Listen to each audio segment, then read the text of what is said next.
It's week 15. That's fantasy playoff time. You'd like to think you know exactly who you should lock in at running back. It's not always that easy. In fact, look, we have a big name that should be in the must starts, and he's missing from there. Who is it? Tony Pollard, of course. Come on, Tony Pollard. Nobody in the fantasy playoffs has Tony Pollard. Yeah, but look, you want to win and dominate your consolation bracket and win that toilet bowl, you've got to start Tony Pollard. Well, there actually is another big name who is not a must start anymore. Things are crazy now, but look, it's a postseason. You've got to put the players in your lineup that are going to help you win right here, right now. Let's figure out who that is for week 15. The buys are over. Every team is in action.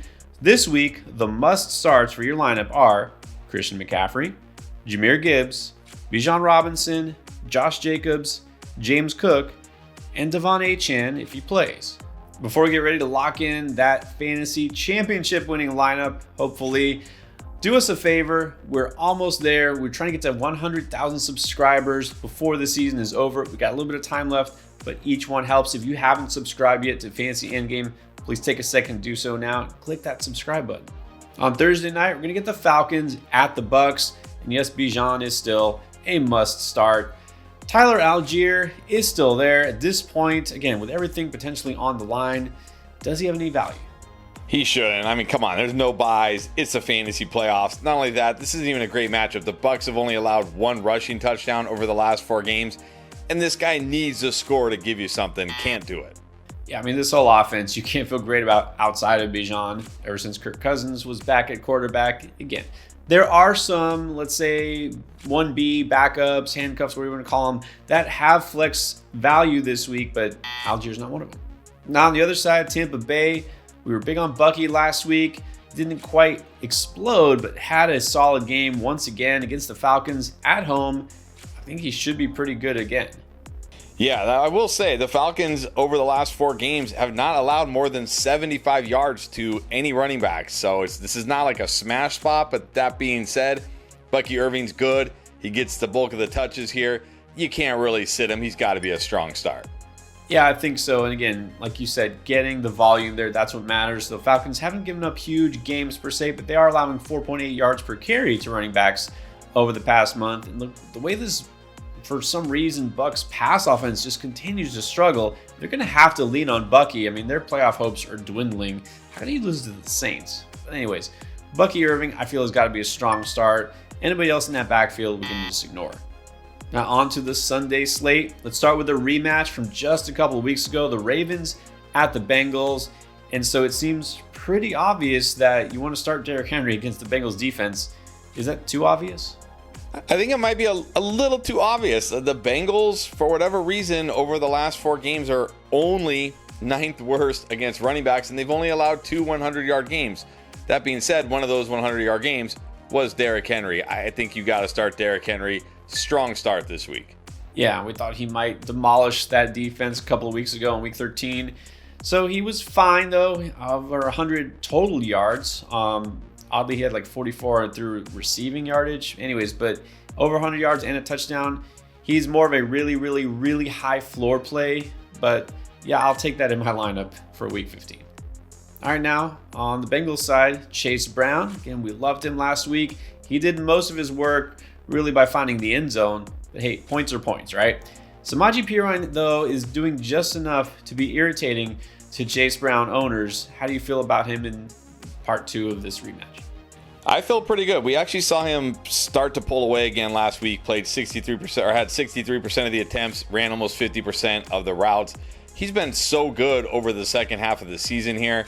Ravens have gotten better on defense, but this still doesn't worry me. I'm going to say solid, but like very high-end solid.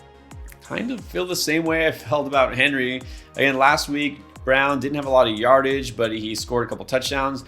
2 weeks ago when these teams met, he had a lot of yardage, but didn't score a touchdown. He'll do one or the other. This Bengals offense, for what it's worth, is still putting up points, even though their defense is abysmal. So Chase Brown should be solid. I don't think there's enough here for Perine. Again, fantasy playoffs, I don't want to flex him. We have plenty more players to talk about, but first, while you're locking in your winning lineup for the fantasy playoffs this week, don't forget to set your picks on Underdog And if you haven't tried it yet, go ahead and sign up now and try it, because you'll get a new customer special, a free pick, absolute gimme. Plus, they're going to give you up to $1,000 of bonus cash in your account as soon as you make your first deposit. Use code ENDGAME to lock in the free pick, get some bonus cash, and then more bonus cash, because as soon as you spend $5 towards any picks, you get another $100 in bonus funds added to your account right away. So when you check out as a new customer on Underdog, just make sure you use code ENDGAME to take advantage of all that. All right, now we have the Raiders at the Eagles. This seems like it might be a colossal mismatch on paper, and that's because it is. But I'll tell you what, this is a game that should feature two absolute stud running backs. It doesn't really feel that way these days. So let's start with Ashton Genty. I mean, some rookies get stronger as the year goes on. It feels like he's trending the other way.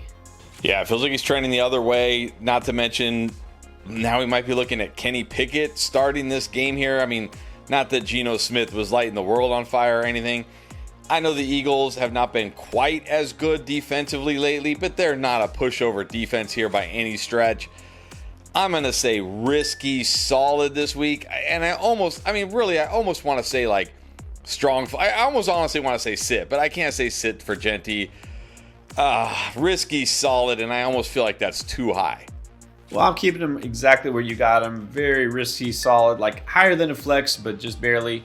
Again, we know Jalen Carter out, of course, affects that Philly run defense. It's still a pretty good defense, right? And the only thing that keeps Genty afloat here is the pass catching work, right? And he's been brutal on the ground the last couple of weeks, getting you almost nothing, but he does catch a fair amount of passes. Hey, maybe if it is Pickett, maybe that helps him even more in that sense. Just catch a few more dump offs. And of course, for Philly, still have to talk about Saquon Barkley. I honestly don't remember the last time we just said he's a must start. Don't think about it. Now, he hasn't done nothing, right? I mean, he's getting you a little bit of a fancy, production here and there. It is the Raiders, but still, what if you have other really good running backs on your roster? Where's Saquon going to slot for week 15? Well, I think if you have other really good running backs, you don't have to consider Saquon, but he actually looked pretty good last week. I mean, some nice explosive runs, even against a tough Chargers defense. Now he gets this soft Raiders defense. Look, one thing about Saquon, I know, again, you might not even be in your fantasy playoffs if you have Saquon, so it might not matter, but he does have a great playoff schedule here, and I think it starts this week against the Raiders. I can't go too crazy here, though. I'm just going to say solid. It is the Raiders. I mean, obviously, game script should be in their favor, you would think. Raiders, again, more of a pass funnel defense. So, again, I don't expect a huge Saquon week, so let's just call him solid.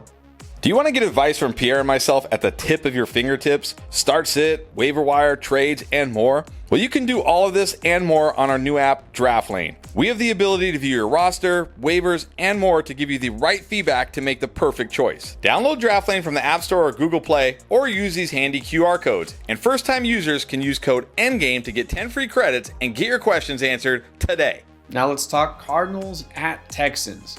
So, well, it's probably still going to be Bam night. I mean, I guess we could technically, hypothetically talk about Trey Benson. It doesn't sound like he's going to come back this year. Not going to sweat that. You got Bam night still. You got Michael Carter lurking. I suppose Emari Demercado is still there too. You trust any of these guys against that Texans defense? No, you can't feel good. And we saw last week, Michael Carter actually got more usage than Bam Knight. Now, I'm sure a big part of that was the fact that the Rams were destroying him. And I don't think this Houston offense, can destroy anybody right now. But this defense is legit. You cannot feel good here. I'm just going to call both of them flexes, and not even flexes I necessarily love this week. Now, barely putting Bam as a flex this week. And I started to trust him a little bit more lately because the usage. It's such a brutal matchup on the road against Houston. Only prefer Bam because he's the one who's likely going to get goal line touches. Michael Carter to me is just way too risky. And then to Houston, again, I don't think we need to address Nick Chubb. You shouldn't have been thinking about Nick Chubb for the past several weeks. It's Woody Marks, who congrats on setting the record for leaving early with an injury in almost every single game this season. Let's keep that streak going. But seriously, Woody Marks is the guy there. Is he anything more than a flex this week? He's got to be. He's got to be. I mean, he's been getting the touches for weeks. The production just hasn't been there. Look, he should have had a bigger game because, like you said, he left to get a concussion check. And Dare O, I'm just going to call him Dare O because I can never pronounce his last name, vultured that touchdown from him. But now he gets the Cardinals' fourth worst against running backs. They just allowed Blake Corum to run for 120 yards, 2 touchdowns. Kyron got a touchdown. Woody Marks got to be solid this week. He could be, but again, I think he's more just an upside flex to me. I haven't seen the ceiling, right? That 1 week way back when he scored a couple of touchdowns and had some decent yardage. I just don't feel like this is going to be a high-scoring game, period. I mean, the Texans will not have to do very much, I don't think, to beat the Cardinals this week. So he's one of the better flex options, but not one that I really, really want to insist on starting. All right, this week the Chargers are going to take on the Chiefs in Arrowhead. Omari Hampton did return last week and was mainly the 1A here, but keep in mind, this was his first game back after a while. You feel like he pulls away from Vidal even more this week. Gotta think he will. He looked pretty good last week. I mean, he wasn't like phenomenal or anything, but he looked pretty good. You gotta feel good about him if you've got him in fantasy now. Should be healthier, should be more involved. This is not a great spot against the Chiefs, of course, but he's got touchdown upside. He's getting the volume. I gotta still say solid. And Vidal, I don't know. I'm gonna say risky flex, but I really kind of want to say sit. Yeah, again, not a guy you want to start. Nobody's on bye. It's the playoffs. Hopefully, you have a better option than Vidal, but I still think he lurks in that flex range. I mean, he saw that explosiveness, that big play, that screen pass last week.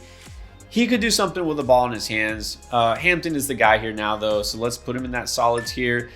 Look, this actually looked like a worse matchup earlier in the season, but oddly, the Chiefs' offense is what keeps the opposing running game, viable here because the Chiefs just don't put up that many points anymore.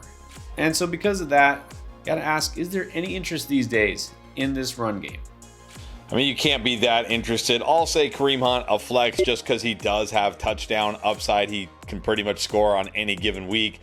Pacheco got more involved last week too. That's the thing. Like Hunt kind of gave away a lot of work to Pacheco. So Pacheco a sit, Hunt just a flex if you're chasing touchdowns, which hope you're not just chasing touchdowns in week 15.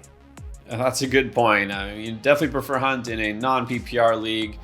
He has to be a potential flex just because he does score touchdowns. Pacheco, I mean, honestly, it's kind of sad. What he used to be just does not look like the same guy. That explosiveness is not there. You can't start. All right, now let's talk Bills at Patriots. This could be a huge one in terms of real-life NFL playoff implications and, of course, for your fantasy league as well. James Cook, yeah, you just keep him in your lineup. Let's talk Pat's backfield. Now, coming off the bye, what are we going to see from the combination of Travion Henderson, the rookie, and Ramondre Stevenson, the vet? Well, this is an interesting one here because I know a lot of people are going to see Bills and be like, you got to start your running backs against the Bills. But remember, we've been saying for weeks now about the Dolphins.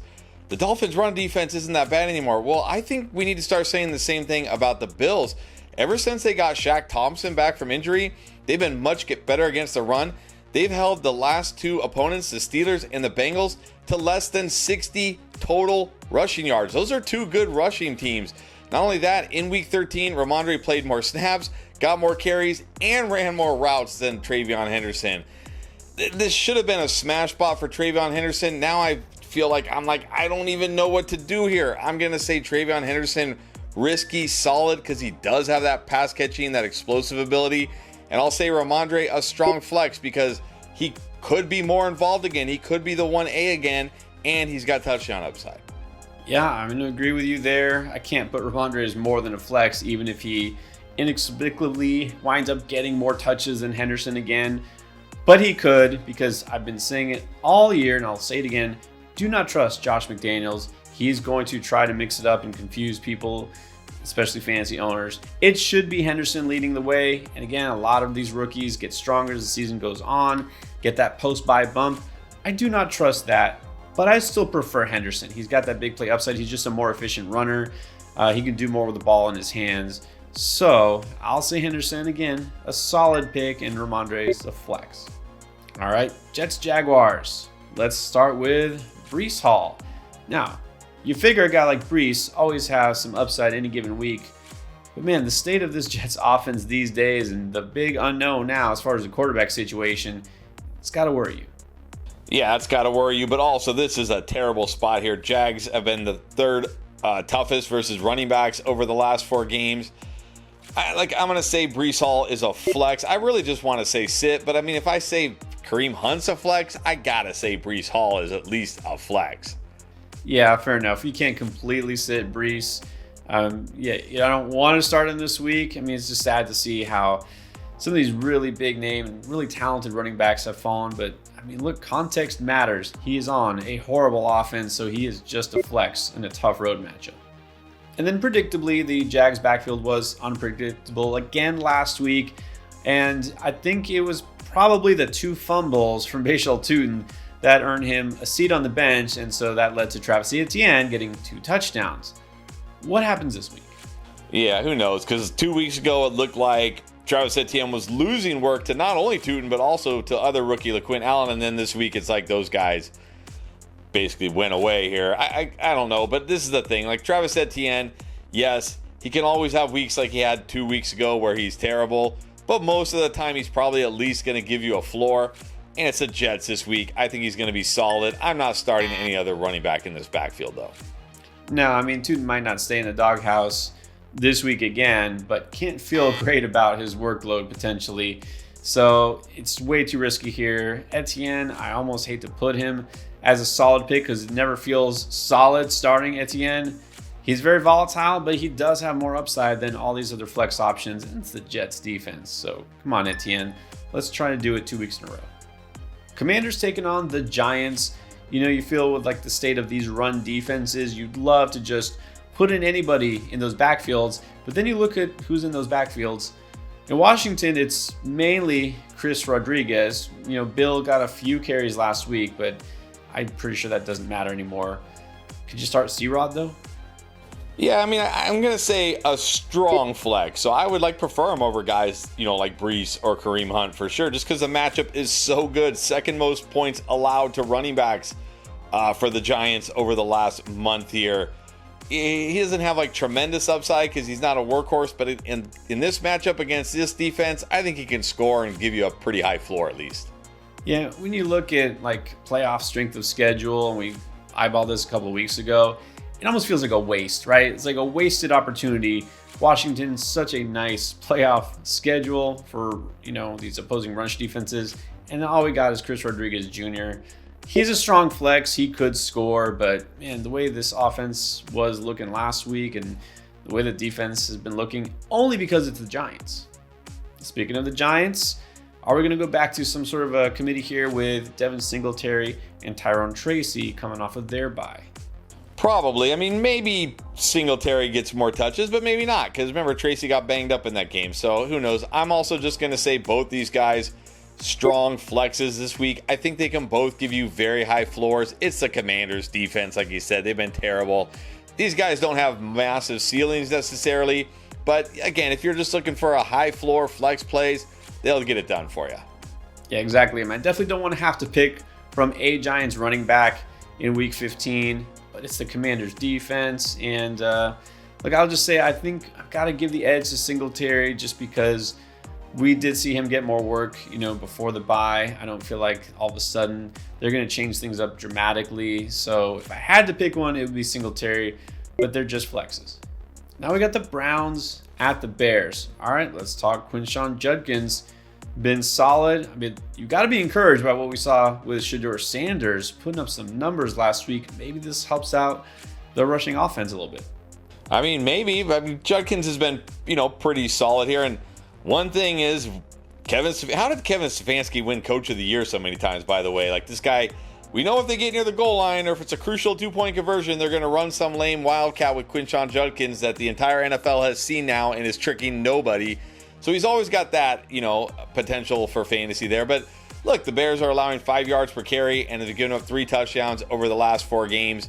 Not a tough matchup here. He's solid. Yeah, this is what he's basically settled into being. He's just solid, not a super high ceiling, not the lowest floor. This is a pretty good matchup against the Bears. So there it is. He's solid. Now, as far as the Bears backfield, Well, we've seen a little bit of up and down lately. Somehow they absolutely humiliated the Eagles' rush defense. And then last week in Green Bay, they both pretty much plummeted down to earth. Nobody scored, right? Neither Swift nor Monangai.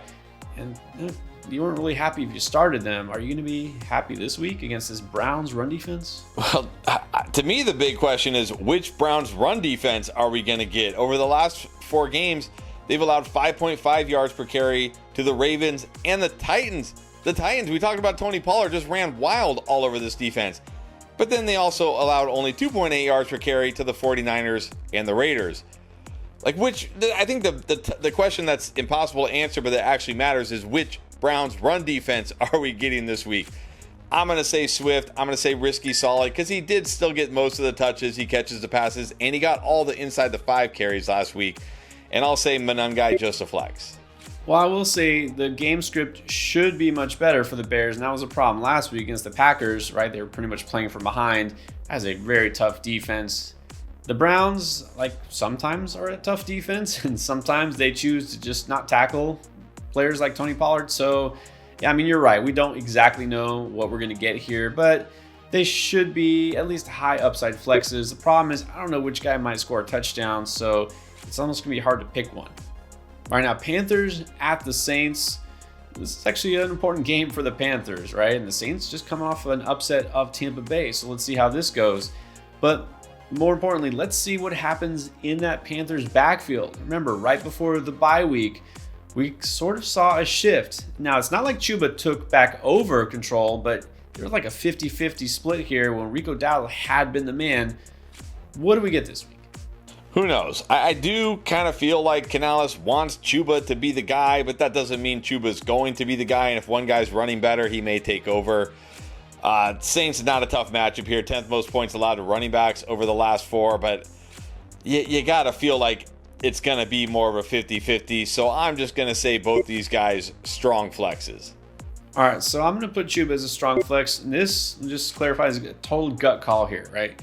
Rico had taken over. He was so good that they just made him the workhorse, and he really was treated that way. I think he just kind of started to wear down, right? Remember the last week of buys, Carolina didn't have a break. I mean, he had a game with 30 carries, a game with 25, 23. He was in the high teens consistently. He wasn't used to getting that many touches. I think Rico kind of wore down a little bit, and so you got to keep in mind, even though, again, Chuba was very involved last week, Rico technically still did have more carries, right? 18 to 17. I think that Rico is still the 1A this week. Chuba gets the pass catching work. He's more of a high floor play, but I still think Rico has that slightly higher ceiling, so I'm going to sneak him into the solid tier. And for the Saints, well, the backfield has been taken over by Devin Neal because we haven't seen Alvin Kamara, and I mean, who knows if he comes back. If there's a chance he does return, I doubt there's much interest, and then if not, how much interest do you have now in Devin Neal coming off a pretty good game? Yeah, even if Kamara plays this week, you can't feel good because you got to think Devin Neal is going to be still heavily involved here. So if Kamara somehow plays, I mean, if Kamara plays, I'm probably just sitting both these guys. But assuming Kamara is out, which I think is going to be the case, I'm going to say Devin Neal's solid. Panthers' 3rd most points allowed to running backs over the last month. He got all the inside the 5 carries. I know Shuck got a touchdown, a rushing touchdown, but that was from like 10 yards out. He got the inside the 5. He didn't catch as many passes as I would have liked, but come on, Shuck only attempted 20 passes. I think Neal in this matchup's got to be solid. I agree. I'm slowly getting a little bit higher on him. I mean, he's getting more comfortable here in this offense. He catches passes, and like you said, very good matchup for him. Carolina's bottom 5 run defense, and they've allowed 12 touchdowns just to running back. So as long as Tyler Shuck stops vulturing him near the goal line, could see another solid outcome from Devin Neal. All right, another big one, the Lions at the Rams. Of course, Jahmyr Gibbs, there are no questions here. What about David Montgomery? As soon as we're ready to write him off, well, he scored, he did a little something, but he still didn't get a lot of volume last week. That's the thing. This guy's been so frustrating the last 2 weeks. It's like 8 touches, 7 touches, and he scores. He rips off a long. It's like, come on, dude. But really, you want to count on that in your fantasy playoffs on the road against this Rams defense? I'm just going to say risky flex. Yeah, on the road against the Rams, not a good spot either, but as we've seen, he could always have that potential to score. So don't love it, but he is a potential flex. Hopefully that's in a deep league. All right, now the really interesting part here is what's going on with the Rams backfield. You know, it's like these teams have flip-flopped because Lions used to be that lightning thunder thing, right, with Monty and Gibbs. Not anymore. But now it's almost like Blake Corum is taking over for Kyren Williams. I know you've discussed this multiple times on Panic videos, but do you feel like that's the case? No, I don't feel like that's the case. I know Corum had a way bigger game, but that was because he was out there, late in the game in garbage time, racking up yards and more touchdowns. But look, it was still pretty close. Look at the first half here. Kyren only had 2 more carries than Corum, and Corum did get an inside the 5 carry. Like I talked about this last week, and people were like, "Oh, it's because he left with the injury." No, this has been a thing for a while now. But I will say this about Kyren. He's the only one that catches any passes here, which gives him an edge over Corum, and he still gets plenty of chances to score. And you shouldn't really be too scared. I mean, the Lions are a tough defense, but not enough to scare me off these guys. I'm still going to say Kyren solid here, but I am going to say Corum a flex. He could definitely score in this matchup, but I worry that he's not going to be able to quite have the yardage he's had the last 2 weeks against this Lions run defense. Right, and Corum, for what it's worth, I mean, it's what you want in a running back. He's got that explosive ability. We saw him break away a long run. He's scoring touchdowns. Everybody in this offense has touchdown upside, let's face it. So both guys are startable, but I agree, I've got to keep Kyren just ahead of Corum. He still is the lead back. This is something that has been going on for weeks, and this is something that is intentional. They've come out and said they're trying to keep Kyren fresh for the playoffs, and why not? It's pretty obvious they're going to be a high seed in the playoffs, and so if they have that 1-2 punch, that's just better for them. It's a little aggravating for Kyren owners. You're going to have to get used to it. You can still start him and say that he is my solid RB2 going forward, and then Corum is just now an upside flex. All right, we teased it at the beginning. It is true. A guy that you've had in your lineup, no questions asked all season long. A guy you thought would carry you through the fantasy playoffs, and now we've got to ask, do you really want to start Jonathan Taylor? The Colts are taking on the Seahawks in Seattle, and so we're down to potentially a third-string quarterback on the road against one of the best run defenses in the NFL. Is there a world, Chris, where in Week 15 you're sitting JT? No, there just isn't. There isn't. I understand this. Maybe next week when we talk about the running backs, maybe there is a world. I don't know if there's a world where I'll ever sit JT, but where I bench him for certain guys here, but I still have to say Jonathan Taylor, a strong start. Yes, it's a tough matchup. Yes, we have to be very worried here because even Riley Leonard looks unlikely to play this week. So we're either looking at Brett Rippon or off the streets grandfather Phillip Rivers, and I'm not even joking. That isn't even a joke. But I'm still going to say strong start for Jonathan Taylor. Well, just put it this way. If you have JT, I mean, your team would have to be so ridiculously stacked at running back. I don't see how you could not start him, but don't expect a big game. Again, it's true. Seattle's been one of the best run defenses all season. They are at home. They allow fewer than 4 yards per carry. This offense could just struggle, but JT could always score, could always rip off a big run, and he's going to get the volume because they do not want to have to sit back and pass it against this team or any team going forward. So, yeah, you have to start him. We can't put him lower than a strong start, but you've got to question exactly what his ceiling is. I don't have to question the ceiling of the Seattle running backs anymore, Kenneth Walker and Zach Charbonnet, because I already know it's not very high. Is it high enough to even consider them this week? Well, I'm going to say Zach Charbonnet a flex, kind of like Kareem Hunt here. He can always score, and the Colts have allowed at least 1 rushing touchdown in 6 straight games, and they've allowed 2 rushing touchdowns in half of those games. He gets all the inside the 5 carries, got all the inside the 5 carries last week. He's at least got touchdown upside. I really just want to say sit Kenneth Walker this week, but I guess he sort of kind of has a floor. I'm just going to say risky flex. I really want to say sit as well, but here's the only thing. If everything goes south for Indy in terms of that quarterback situation, whoever they roll out there, I mean, maybe Seattle can just afford to sit back and run the ball plenty. Barely a flex for Walker, and I guess Charbonnet has a little bit more touchdown upside because he's still kind of their goal line back, so he's more of just a regular flex. This week, the Packers taking on the Broncos in Mile High. Another huge game here. Playoff implications on both sides. Now for your fantasy playoffs, just keep Josh Jacobs in there, even against a good defense. Don't worry about it. What about RJ Harvey? He's got the backfield basically to himself, but this is not a good spot for him.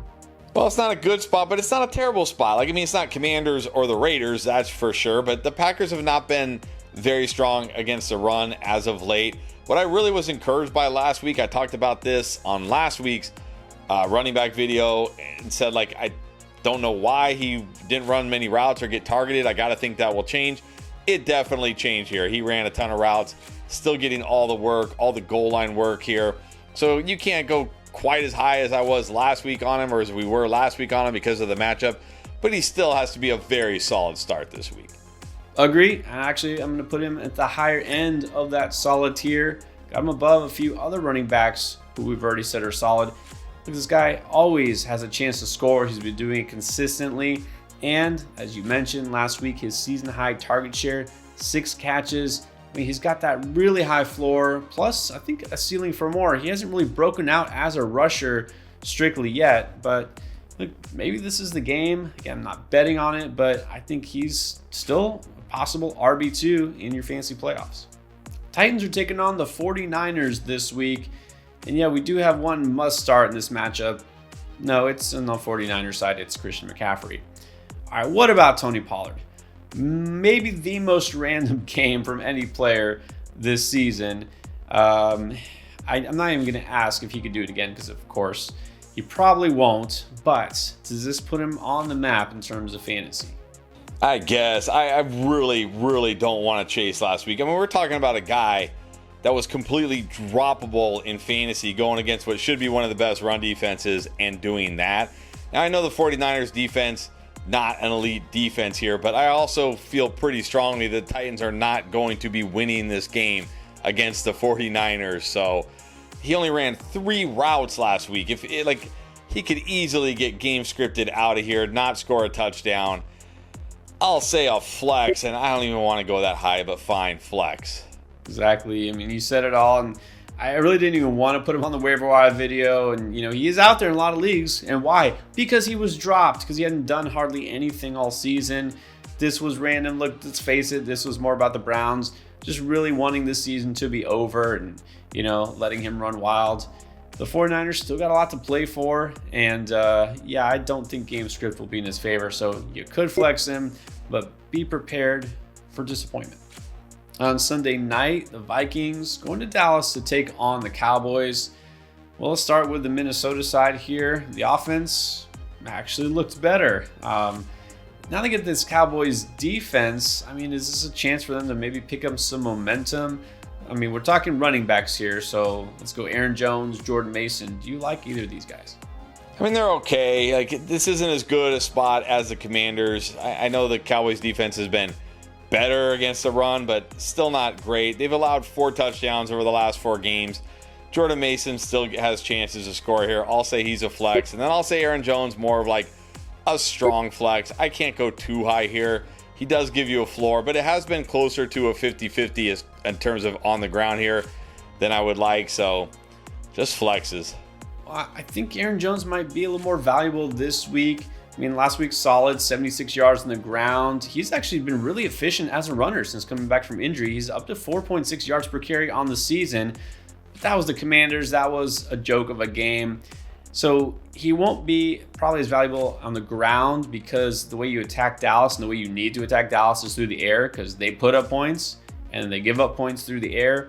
But the interesting thing with Jones is he didn't have any catches last week because, again, didn't really need to throw much. I think he'll be used a lot more in that sense this week. So more of a high floor play, but I'm going to call him a solid high floor play. And Mason is still pretty much touchdown dependent, so just a flex. And then Javonte Williams, it's just rinse and repeat, right? Plug him in, get your solid production, and call it a day. Pretty much. He's proven even in tough matchups that he can come through. This doesn't feel like a big Javonte week, but his floor is so high, he's got to be solid. And that's it. Solid as solid can be. This is not a game where you feel like the Cowboys will have to pass it a ton. Javonte will just keep doing Javonte things. If you got him, you're worry-free at RB2.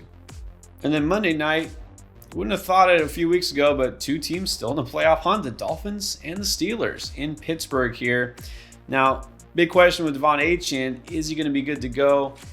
Probably. I mean, it sounds like this was a non-issue, didn't fracture anything. He just fell on the ball really hard, so you're probably going to have Achane in your lineup. But what if there's a setback or something else comes up? Or look, maybe now Jalen Wright has just earned some playing time. You think so?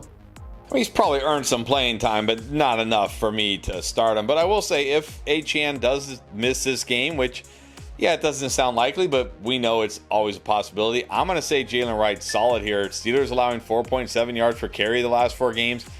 And the Dolphins have somehow become one of the best running teams in all of football. You got to think if Achane's out, he's getting 20-plus touches in this game.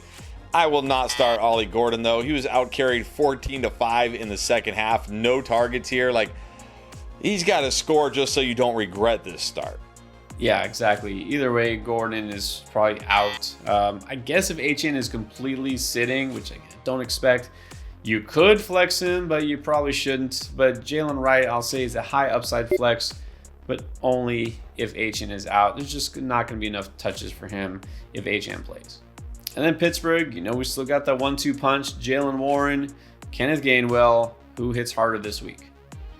Who knows? Look, back in week 13, I was like, okay, maybe it's Gainwell. He's getting more work. It's a good spot for him. And then it was like mostly Jalen Warren. And then what did we see last week?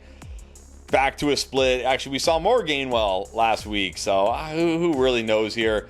I'm just going to say both flexes. Look, we've been talking about it probably for over a month now. The Dolphins defense is not a good defense to target for running backs. In fact, over the last 4 games, they are allowing the fewest points to running backs. They are not a smash spot anymore. These guys are just flexes. Yep, just flexes because, well, Art Smith offense, you never know. And again, this does not scream shootout. This is probably going to be a really slow-paced game. I'll give the edge to Warren in terms of their flex value just because he's the guy more likely to score, get the ball near the goal line. But again, it's kind of a guessing game with this backfield. All right, there you go. Every matchup for week 15 and all the running backs you need to know about. Of course, you need help at every other position. That's why we have videos for you for start, sit, wide receiver, quarterback, tight end, and more to help you win.